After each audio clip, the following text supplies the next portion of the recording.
தமிழக அரசு நீண்ட காலமாக முஸ்லிம்களின் கோரிக்கையாக இருக்கிற 3.5% இடஒதுக்கீட்டை அதிகபட்சமாக 5% அதிகப்படுத்தி தர வேண்டும் என்கிற கோரிக்கை இஸ்லாமிய சமுதாய இளைஞர்களின் நீண்டகால நெடுநாளைய கோரிக்கை.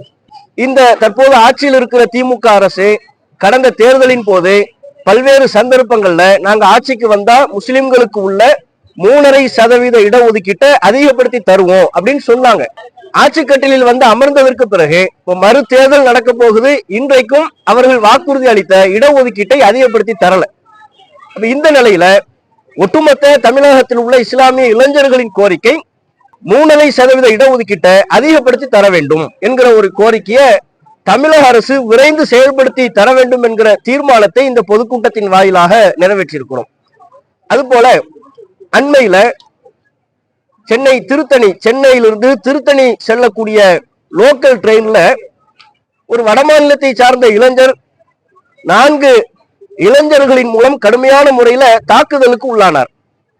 இந்த தாக்குதல் சம்பவத்தை பற்றி காவல்துறை அதிகாரிகள் சொன்னாங்க, இவர் வடமாநில இளைஞர் என்பதற்காக வேண்டி குறிவைத்து தாக்கப்படவில்லை அப்படின்னு சொல்றாரு. அதை நம்ம ஏற்கிறோம், அங்கீகரிக்கிறோம்.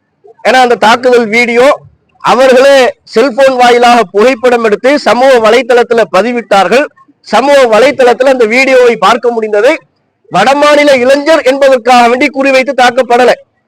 திருப்பூர்லையும் கோவையிலையும் தமிழ்நாட்டின் சென்னையிலையும் இன்னும் பல்வேறு பகுதிகளில் வடமாநில இளைஞர்கள் பாதுகாப்பாக தான் பணி செய்து கொண்டிருக்கிறார்கள்.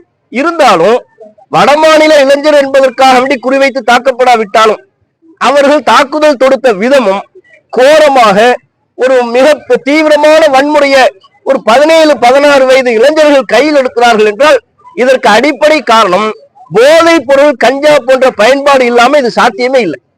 இந்த தாக்குதலில் ஈடுபட்டவர்கள் கூலிப்படை கிடையாது. 17 வயது இளைஞர்கள் 4 பேர், அதுல ஒருவர் ஜாமீன் கொடுத்திருக்கிறாங்க, நீதிபதி அவர்கள் கொடுத்திருக்கிறாங்க. மீதமுள்ள 3 பேரும் கூர்நோக்கு இல்லத்துல, சிறுவர் கூர்நோக்கு இல்லத்துல அடைக்கப்பட்டிருக்கிறார்கள். அப்ப என்ன 17 வயது இளைஞர்கள் இந்த அளவிற்கு ஒரு தீவிரமா ஒரு மிக மோசமான வன்முறையில ஈடுபடுகிறார்கள். சக இளைஞர் என்றும் பாராமல் தாக்குகிறார்கள். ரத்தம் வடிய அதையெல்லாம் பார்த்தும் இரக்கமில்லாம தாக்குறாங்க. அதை செல்போன்ல படம் எடுக்கிறாங்க, வீடியோ போடுறாங்கன்னா இதன் பின்னணியில போதைப் பொருள் கஞ்சா பயன்பாடு கண்டிப்பா இருக்கு. அதை காவல்துறை இல்லை என்று சொல்வதை ஏற்றுக்கொள்ளவே முடியாது. தமிழகத்துல சென்னையிலையும் கோவை உள்ளிட்ட பல்வேறு பகுதிகளில் போதைப் பொருள் பழக்க வழக்க பயன்பாடு இருக்கிறது. அதை தீவிரமாக காவல்துறை கண்காணிக்கணும், தமிழக அரசு கண்காணிக்கணும்.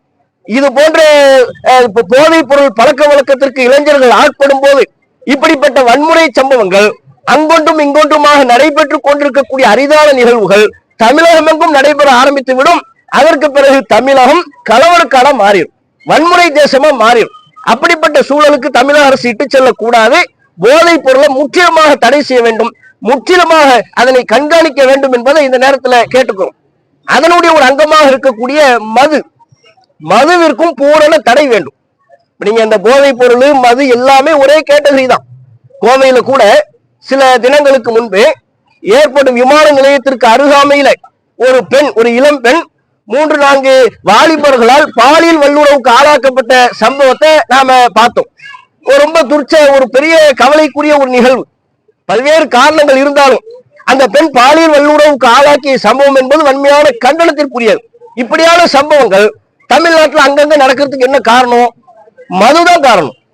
மதுவை நீங்க அரசாங்கத்தின் சார்பாக ஆங்காங்கே திறந்து வைத்திருக்கிறீர்கள். எந்த அரசு வந்தாலும், திமுக வந்தாலும் அதிமுக வந்தாலும், யார் ஆட்சி கட்டில் அமர்ந்தாலும் தேர்தல் பிரச்சார நேரத்தில் நாங்க தடை செய்வோம், படிப்படியாக தடை செய்வோம் என்கிறார்கள். ஆட்சி கட்டிலில் வந்து அமர்ந்ததற்கு பிறகு அதை பற்றி பேசவே மாட்டேன் என்கிறார்கள்.